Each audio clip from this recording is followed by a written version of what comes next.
انت هتطلب منهم اي خدمة تصليح، يجي يركبوا لك. لو الجهاز محتاج انه يجي يتركب من خلال فني من الشركة، ان كان تكييف او ان كانت غسالة، لازم يكون الفني لما يجي يركب عشان يبدأ يفعل لك الضمان.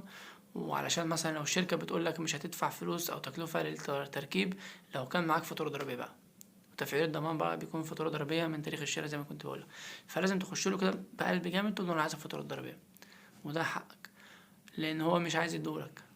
انه في ناس بتقولك انا ماشي هديك فاتورة ضريبية بس هتدفع ضريبة تانية 14% فوق المبلغ ده.